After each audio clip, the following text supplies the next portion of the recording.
Bonjour, et encore une fois, je suis avec vous, la psychologue Yulia Latunenko, avec un sujet intéressant. 10 étapes vers le véritable amour. Beaucoup d'entre vous cherchent le véritable amour. Beaucoup ont déjà été dans des relations qui, peuvent à juste titre être qualifiées de toxiques, dans des relations avec des abuseurs, des manipulateurs, des personnes qui ont presque détruit votre vie. Et voilà, la foi en l'existence de cette personne qui est votre partenaire n'a pas disparu. Vous attendez toujours aujourd'hui. Examinons quelles sont ces 10 étapes sur le chemin vers le véritable amour.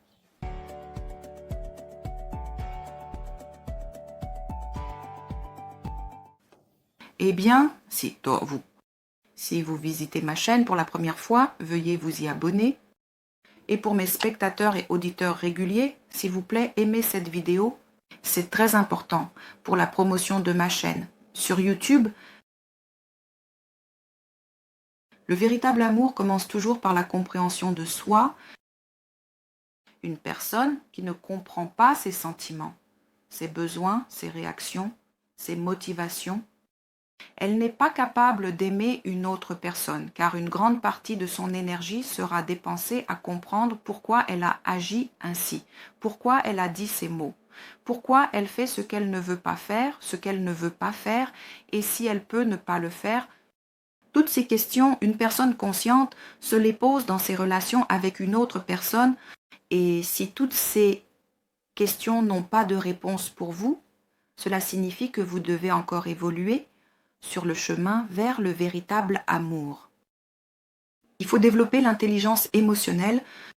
Dans notre société, l'intelligence mentale, l'éducation d'une personne a une grande valeur, et si peu d'attention est accordée au développement de l'intelligence émotionnelle, qu'est-ce que c'est? L'intelligence émotionnelle indique qu'une personne est consciente de ses sentiments. Elle sait comment réagir au moment où un sentiment surgit, différencier le sentiment. Car nous savons qu'il y a 7 sentiments de base, et donc la personne sait les différencier, c'est-à-dire nommer ce sentiment, l'exprimer verbalement à la personne concernée. C'est un sentiment, car tous nos sentiments ont des significations externes, des stimuli. Ils sont dirigés vers d'autres personnes. Je ne peux pas dire que je suis en colère contre moi-même.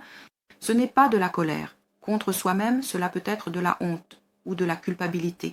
Et donc, un adulte qui se dirige vers le véritable amour, c'est différencier, c'est-à-dire identifier le sentiment et parler de son sentiment dans un message je. Je parle beaucoup des messages je sur ma chaîne, et si vous êtes intéressé par ce premier pas vers le véritable amour, s'il vous plaît, trouvez la vidéo dans laquelle je vous apprends à construire un message je, et dans laquelle je parle de ces 7 sentiments de base, des sentiments que tout adulte, une personne doit connaître et savoir les utiliser. Et s'il vous plaît, utilisez ces informations, ces vidéos pour apprendre à le faire. La deuxième étape vers le véritable amour est le développement de l'empathie. Qu'est-ce que l'empathie? C'est la capacité d'une personne à compatir, à éprouver de l'empathie. Beaucoup d'entre vous savent se fondre dans les sentiments d'une personne. Cela s'appelle la confluence. Lorsque nous ne distinguons pas ce que je ressens de ce que ressent une autre personne, et nous commençons très rapidement à ressentir les sentiments de l'autre personne. Mais même sans réaliser qu'il n'y a pas de raison dans notre propre vie pour de tels sentiments, c'est-à-dire que nous nous fondons avec l'autre personne et ne savons pas séparer nos propres sentiments de ceux de l'autre. Mais la compassion, au niveau de l'empathie, c'est partager les émotions, c'est être présent, mais sans se fondre avec l'autre personne. L'empathie signifie également que la personne, en moi,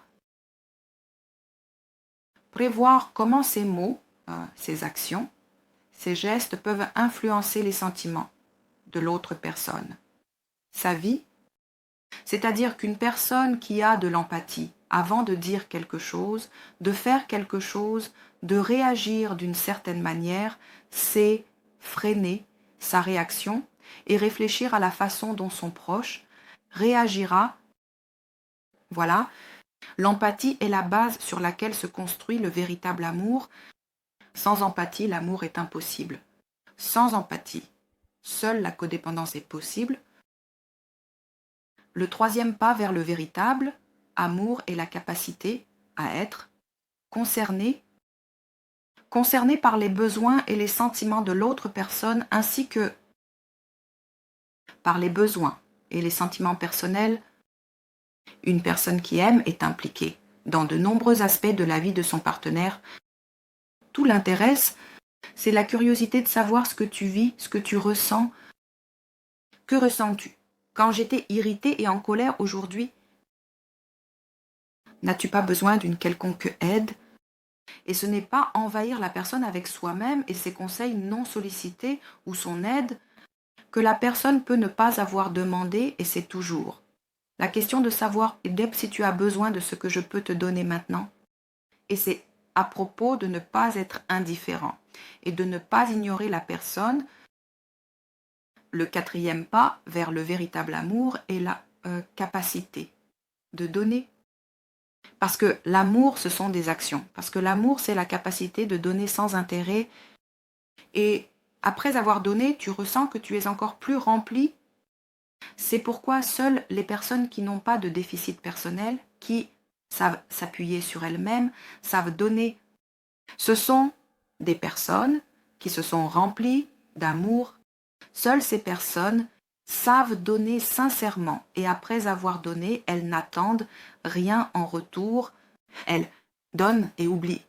Elles ne réclament pas. Alors, des comptes complets que je t'ai fait ceci et toi rien pour moi, ce n'est pas de l'amour, c'est du mercantilisme.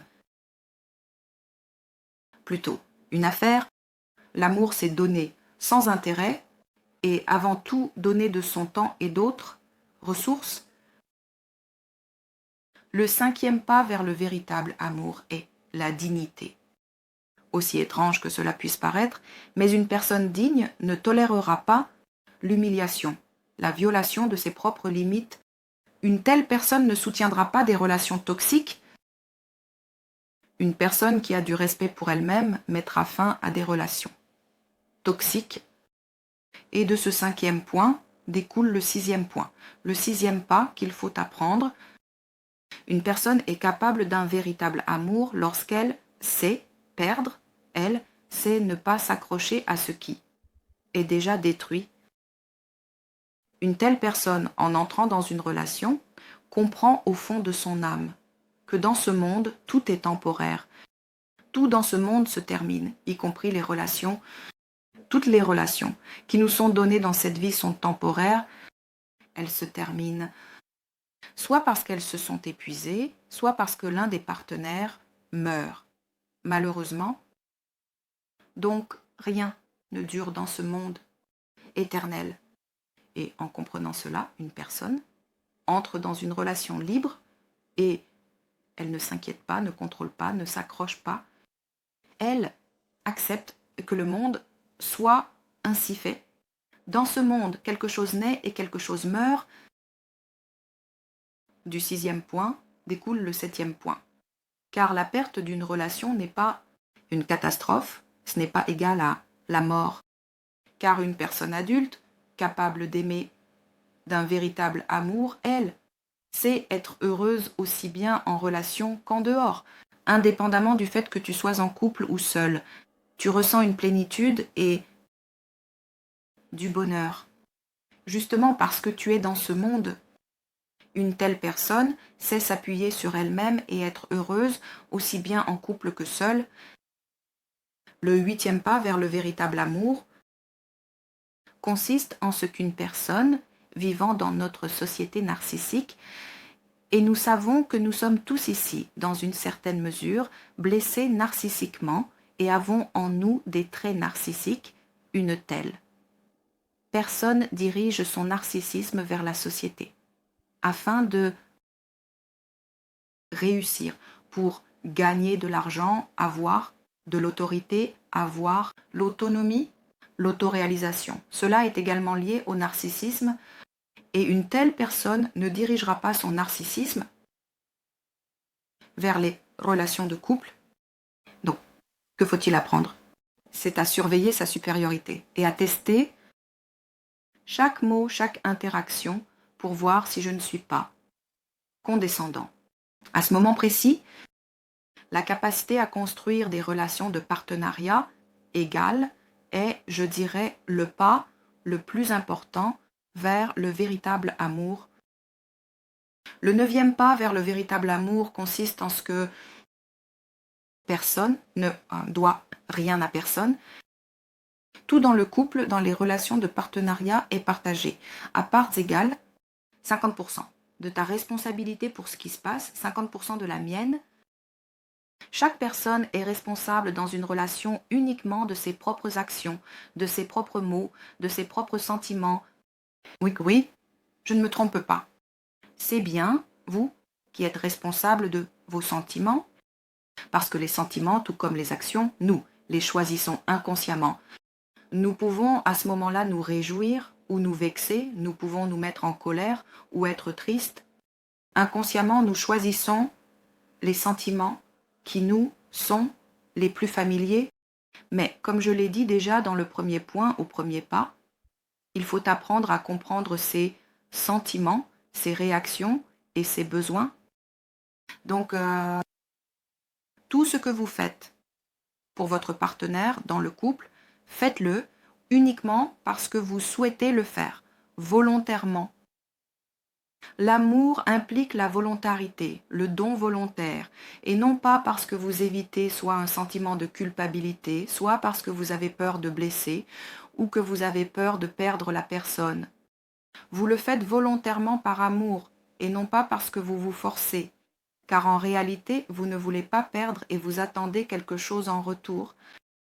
Dans un couple qui s'est vraiment aimé, l'énergie circule librement d'un partenaire à l'autre. Tu me donnes quelque chose, je l'accepte et je te rends un peu plus. Tu acceptes et tu me rends un peu plus. Car lorsque nous donnons, cela nous soulage vraiment, ou nous avons l'impression de nous remplir encore plus. Nous ne nous vidons pas, mais nous nous remplissons, aussi étrange que cela puisse paraître. Il nous reste maintenant une dernière, 10e étape, mais avant cela, je tiens à vous rappeler que j'apprécie beaucoup vos likes et vos abonnements. Cela aide tellement mes vidéos à décoller sur Internet et votre activité. Soutiens ma chaîne et écrivez des commentaires sous cette vidéo si vous savez si vous avez franchi ces 10 étapes vers le véritable amour. Ou écrivez combien d'étapes il vous reste à franchir pour rencontrer votre meilleur et plus véritable amour. Alors, le 10e point, il portera sur l'honnêteté. Quelle que soit la vérité effrayante et difficile, une personne aimante sera honnête avec son être cher. Mais une personne aimante enveloppera cette vérité dans un emballage très délicat, mais elle dira quand même la vérité. Car lorsque vous ne dites pas la vérité à votre être cher, vous lui retirez le droit de choisir. Vous lui enlevez la liberté de décider comment gérer cette vérité, c'est-à-dire que le mensonge, sous n'importe quelle forme, même quand on dit « je mens pour la paix », non, même pour la paix, le mensonge est ce qui détruit constamment les relations et témoigne d'une immaturité. Les personnes qui sont adultes, qui savent aimer véritablement, savent dire la vérité en face l'un à l'autre. Avec vous, c'était la psychologue Yulia Latunenko. Abonnez-vous à ma chaîne, aimez cette vidéo si elle vous a plu et attendez de nouvelles vidéos. Pour cela, il faut appuyer sur la cloche pour que YouTube vous informe de mes nouvelles publications. Et regardez mes streams en direct où je réponds directement à vos questions pendant le stream. Et écrivez des commentaires. Sous cette vidéo, combien de points vous reste-t-il encore pour rencontrer votre véritable amour?